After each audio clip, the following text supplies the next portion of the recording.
स्वागत है आप सभी का आज की क्लास में। आज हमारी 19th क्लास है जो हमने शुरू की है हमारी प्रिपरेशन सीरीज उसमें, जहां पर हम एमसीक्यूज प्रैक्टिस कर रहे हैं।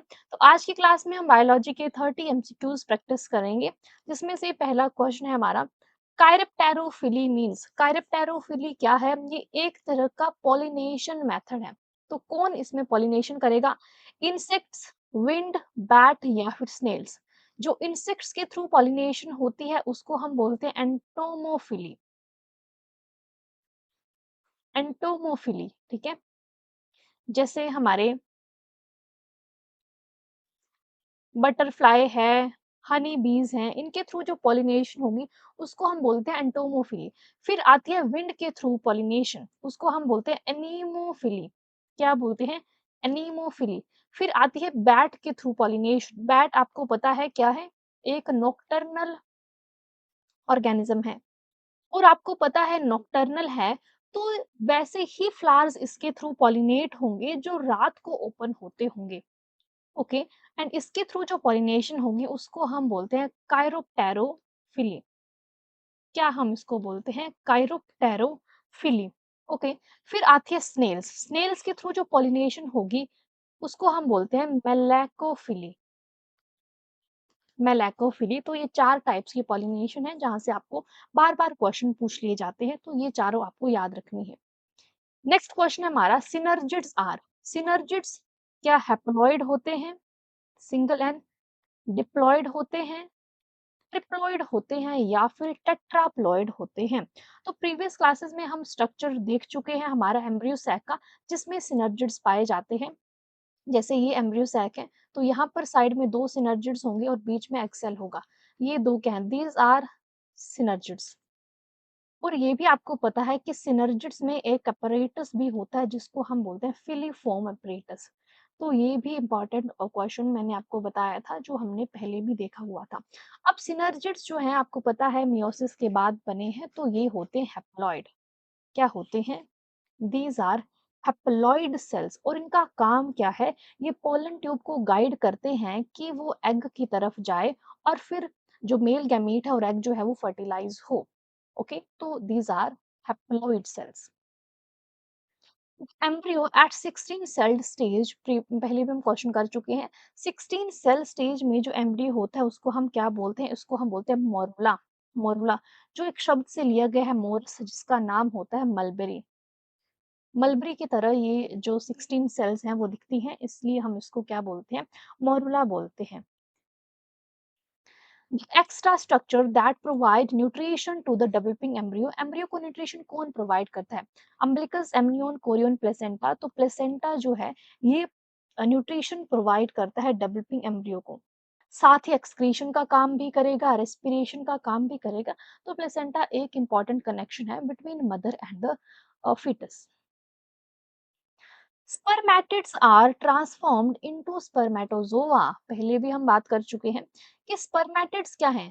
These are the non motile structure. अब ये जब ट्रांसफर होते हैं मोटाइल स्पर्म में, तो उस प्रोसेस को हम क्या बोलते हैं? स्पर्मिएशन, स्पर्मेटोजेनेसिस, स्पर्मिनोजेनेसिस या फिर स्पर्मेटोसिस। इसको हम बोलते हैं spermiogenesis. It is spermiogenesis. Spermiogenesis. Okay, option C सही हो जाता है यहाँ से हमारा। Next question, the part of Fallopian tube closest to ovary. Fallopian tube का कौन सा पार्ट है जो ओवरी के बिल्कुल ही नजदीक है? एम्पुला है, इस्थमस है, इनफंडिबुलम है या फिर सर्विक्स है? चलिए, तो कुछ इस तरह से स्ट्रक्चर होता है फीमेल रिप्रोडक्टिव सिस्टम का, जिसमें यहाँ पर ओवरी जो है वो कनेक्ट होती है। Okay, this is ovary. और ये जो फिंगर लाइक प्रोजेक्शंस हैं इनको हम बोलते हैं फिम्ब्रे। क्या बोलते हैं? इनको हम बोलते हैं फिम्ब्रे। और यहाँ पर होता है ये जो पोर्शन है इसको हम बोलते हैं इनफंडिबुलम। इनफंडिबुलम। फिर यहाँ पर आता है एम्पुला, और ये जो पोर्शन है this is isthmus. This is isthmus. और फिर ये बीच में यूटेरस, यूटेरस, और यहाँ पर आता है सर्विक्स। ओके, तो हमने ये चारों ही ऑप्शन देख लिए कहाँ कहाँ पर कौन सा पार्ट प्रेजेंट है। तो ये है हमारी ओवरी।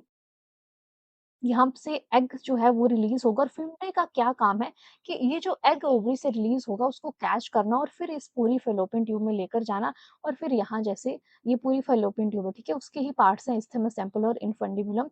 यहाँ पर फर्टिलाइज़ेशन का प्रोसेस होता है। फिर जो फर्टिलाइज़ेशन के 7th डे पर क्या होता है, इम्प्लांटेशन होती है यहाँ पर। कहाँ पर? एंडोमेट्रियम में, ठीक है? यहाँ पर एंडोमेट्रियम होता है तो यहाँ पर इम्प्लांटेशन होती है foetus.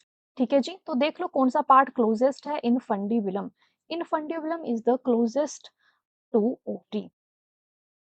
Next question, for some reason the vasa efferentia in the human reproductive system get blocked. अगर वास एफरेंशिया ब्लॉक हो जाता है तो गैमीट्स कहाँ से कहाँ ट्रांसपोर्ट नहीं होंगे। अब आपको पहले पता होना चाहिए कि ये जो वास एफरेंशिया है ये क्या ये मेल में पाया जाता है या फिर फीमेल रिप्रोडक्टिव सिस्टम का पार्ट है। So it is the part of female reproductive system. Okay, तो अगर ये ब्लॉक हो जाए तो गैमीट कहाँ से कहाँ ट्रांसफर नहीं होंगे। गैमीट टेस्टीज से एपिडाइडमिस तक ट्रांसफर नहीं होंगे क्योंकि इन दोनों के बीच का जो कनेक्शन है इट इज वासा फ्रेंशिया। ओके, तो ऑप्शन ए हमारा सही हो जाता है यहाँ से। आपको ओड वन ढूंढना है, लेबिया माइनोरा, फिम्ब्रेन, फंडिबुलम, इस्थमस। तो अभी आपने देखा कि जो फिम्ब्रे है, फंडिबुलम और इस्थमस जो है ये फैलोपियन ट्यूब के पार्ट हैं। ओके, जबकि जो लेबिया माइनोरा है ये एक्सटर्नल जेनिटेलिया का पार्ट है। It is the part of external genitalia of female. Okay, तो यही अलग हो गया, ये तो फैलोपियन ट्यूब के पार्ट है तो ऑप्शन ए हमारा यहाँ से सही हो जाता है। Aedes mosquito is a vector of. Aedes एक तरह का मस्कीटो है, ठीक है? किस बीमारी का वेक्टर है ये? मलेरिया, फाइलेरियसिस, कॉलेरा या फिर डेंगू। तो ये वेक्टर है डेंगू का। एडीज में भी कौन सा? Aedes aegypti. Aedes aegypti. Okay, और कुछ और डिजीजेस का भी वेक्टर है। एक तो डेंगू हो गया और दूसरी important disease that is chikungunya. Okay, malaria का तो आपको पता है, मलेरिया का वेक्टर कौन है? Female Anopheles. Okay, female Anopheles mosquito. Okay, और फाइलेरियसिस ये भी मस्कीटो से ही फैलती है। कौन सा मस्कीटो? Culex mosquito. ओके, ये इंपॉर्टेंट रोल प्ले करता है।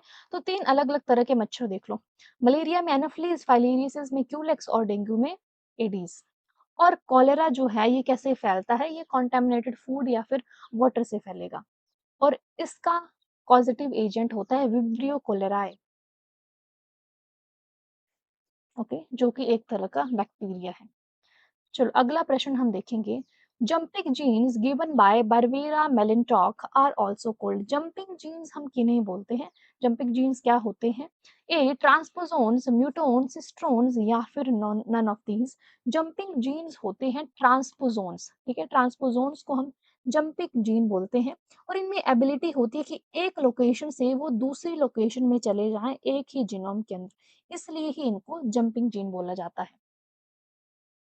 The two polynucleotide chain in DNA are. दो पॉलीन्यूक्लियोटाइड चेन जो होती हैं डीएनए में, आपको पता है डीएनए कुछ इस तरह से डबल हेलिकल स्ट्रक्चर है। तो ये दो चेन्स हैं, डिसकंटिन्यूअस है, एंटी पैरेलल है, सेमी कंजर्वेटिव है या फिर पैरेलल है। तो ये है anti parallel. These are anti parallel. अगर आप 3D स्ट्रक्चर देखो जो किसने दिया था,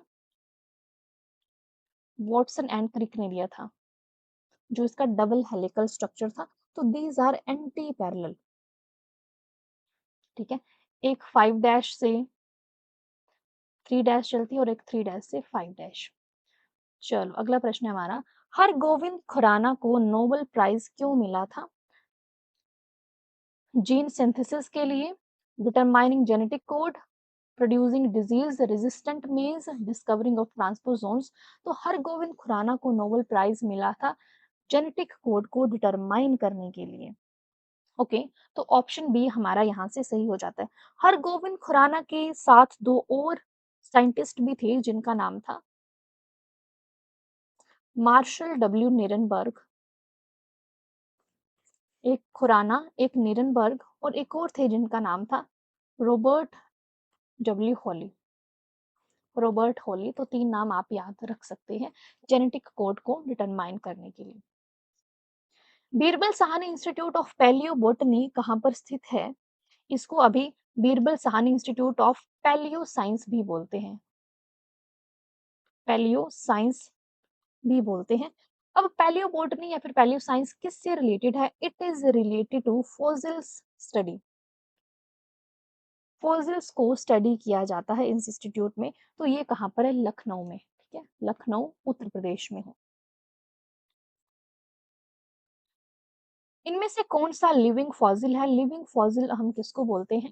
मोस, सेचुरोमाइसीस, स्पाइरोगायरा, साइकस। तो साइकस को बोला जाता है लिविंग फॉसिल क्योंकि ये बहुत समय पहले से है। ठीक है, एक तो हमारे पास साइकस है और ये क्या है हमारे पास? गिंको। इसको भी लिविंग फॉसिल बोला जाता है।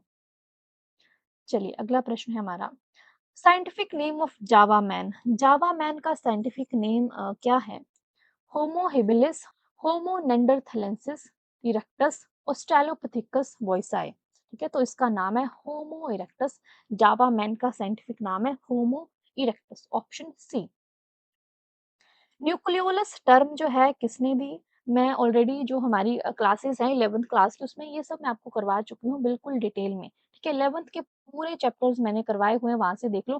12th क्लास की भी हमने बीच बीच में क्वेश्चन जो है वो किए हुए हैं, तो वहां से आप लोग देख सकते हैं, आपके लिए इजी हो जाएगा। ओके, तो न्यूक्लियोलस टर्म किसने दी? बॉमेन ने दी, ऑप्शन सी हमारा यहाँ से सही हो जाता है। In AIDS HIV kills. ठीक है, AIDS disease acquired immuno deficiency syndrome में जो ह्यूमन इम्यूनो डेफिशिएंसी वायरस है वो किसको मारेगा? Antibody molecules, T helper cell. Yes, जो हमारे टी हेल्पर सेल्स होते हैं उनको ही डिस्ट्रॉय कर देता है, जिस वजह से हमारी इम्यूनिटी जो है वो वीक हो जाती है। अगला प्रश्न है, human insulin is being commercially produced from transgenic species of. Human insulin जिसको ह्यूमुलिन बोला जाता है, इसको हम ट्रांसजेनिक स्पीशीज से, किस ट्रांसजेनिक स्पीशीज से कमर्शियली प्रोड्यूस करते हैं लेबोरेटरी में? राइजोबियम, सेच्रोमाइसीस, इश्रीशिया या फिर माइकोबैक्टीरियम। तो इसको हम लेते हैं इश्रीशिया कोलाई से। ठीक है, by using which technology? By using recombinant DNA technology. Okay, option C. Benedict test is conducted to confirm the presence of. Benedict test हम लैब में परफॉर्म करते हैं किसकी प्रेजेंस को कंफर्म करने के लिए? पॉलीसेकेराइड्स, रिड्यूसिंग शुगर्स, लिपिड्स या फिर प्रोटीन्स। इसका हम यूज करते हैं रिड्यूसिंग शुगर को डिटेक्ट करने के लिए। ठीक है, बेनेडिक्ट रिएजेंट जो है उसको हम सैंपल में डालते हैं, जब हम उसको हीट करते हैं तो अगर वहां से कलर चेंज होता है, ब्रिक रेड टाइप का कलर आता है, तो हमें समझ आ जाता है कि इसमें रिड्यूसिंग शुगर है। रिड्यूसिंग शुगर के एग्जाम्पल क्या है पूछ लेते हैं कई बार।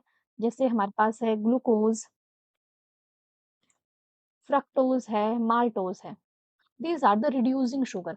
अगर आपसे पूछ लिया नॉन रिड्यूसिंग शुगर कौन सी है, तो आप सीधा बोल दो sucrose is the non reducing sugar. और क्वेश्चन पूछा गया है कि नॉन रिड्यूसिंग शुगर कौन सी है।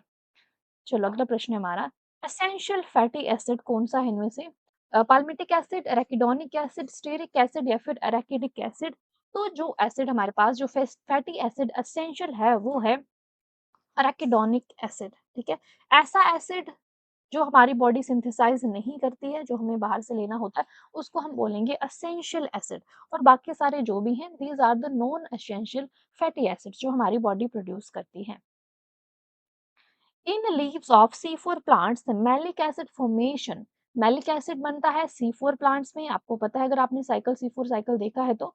During CO2 fixation occur in the cells of. इन सेल्स में होगा, दो मेन सेल्स पाई जाती हैं, मीजोफिल सेल्स और बंडल शीथ सेल्स। तो कौन सी सेल्स हैं? These are the mesophyll cells, जहां पर मैलिक एसिड फॉर्म होता है। Okay, malic acid. Alcoholic fermentation is carried out by. Alcoholic fermentation किससे होती है? सेचुरोमाइसिस, लैक्टोबैसिलस, क्लोस्ट्रिडियम या फिर एस्परजिलस। तो इसमें इंपॉर्टेंट रोल प्ले करता है Saccharomyces, Saccharomyces which help in fragmentation. Next question, the short day plant is Pisum, Xanthium, Cucumis या फिर अवीना। तो इनमें से जो शॉर्ट डे प्लांट है, शॉर्ट डे प्लांट एसटीपी इसको हम शॉर्ट में बोल सकते हैं। इट इज़ अ ज़ैंथियम, बाकी सारे हैं long day plants. Okay. Stress hormone जब भी कोई स्ट्रेसफुल कंडीशन होती है तो कौन-सा हार्मोन रिलीज़ होता है? Vasopressin, oxytocin, adrenaline, sex hormone, it is adrenaline hormone जिसको हम एपिनेफ्रिन भी बोलते हैं। क्या बोलते हैं? एपिनेफ्रिन बोलते हैं। कहाँ से सीक्रेट होता है? एड्रीनल मेडुला से। ओके, एड्रीनल मेडुला से। और इसको हम फाइट और फ्लाइट हार्मोन भी हम बोलते हैं। Option C. Total number of bones found in human skull, हमारा जो स्कल है उसमें कितनी बोन्स पाई जाती हैं टोटल? टोटल 29 बोन्स होती हैं ह्यूमन स्कल में, और ये रिपीटेड क्वेश्चन है, पूछा गया है बहुत बार। Vitamin essential for blood clotting, अगर आपको कहीं चोट लग जाए तो वहां पर क्लोट बनना शुरू हो जाता है, किस विटामिन की वजह से? ठीक है, और अगर वो विटामिन आपकी बॉडी में डेफिशिएंट है तो फिर ब्लड क्लोट बहुत इजी नहीं बनेगा, जो ब्लीडिंग है वो होती ही रहेगी। तो ये विटामिन है हमारे पास विटामिन के। ठीक है, कौन सी विटामिन? विटामिन के। चलिए जी, अगला प्रश्न है हमारा। The this act as bio indicator of air pollution, बहुत ही बार क्वेश्चन पूछा गया है। एयर पॉल्यूशन का इंडिकेटर क्या है? जो हमारे लाइकन्स है ये ऐसे एनवायरनमेंट में ग्रो करते हैं जहां पर पॉल्यूशन नहीं होता है। ठीक, चलो जी। टर्म इकोसिस्टम, इकोसिस्टम टर्म जो है किसने दी? Odum Haeckel Tansley, Mobius and Forbes. So this term was given by Arthur Tansley. Option C. Oxytocin helping, oxytocin एक हार्मोन है, किसमें हेल्प करता है ये? Lactation, growth, child birth, gametogenesis, mainly child birth में हेल्प करता है, इसलिए इसको बर्थ हार्मोन के नाम से भी बोलते हैं। ये यूटेराइन वॉल की कॉन्ट्रैक्शन में हेल्प करता है at the time of parturition, साथ में ये लैक्टेशन में भी हेल्प करता है। ठीक है, तो अगर आपको इस तरह के ऑप्शंस आते हैं तो आप चाइल्ड बर्थ पे टिक कर सकते हैं, अगर लैक्टेशन आता है तो लैक्टेशन में भी आप टिक कर सकते हैं। Polysaccharides with beta glycosidic bond, कौन सा पॉलीसैकेराइड है जहां पर बीटा ग्लाइकोसिडिक बॉन्ड जो है वो पाया जाता है? स्टार्च है, सुक्रोज है, ग्लाइकोजन है, सेलुलोज है। तो सेलुलोज में पाया जाता है बीटा ग्लाइकोसिडिक बॉन्ड। ठीक है, जहां पर बीटा 1 to 4 ग्लाइकोसिडिक लिंकेज होती है।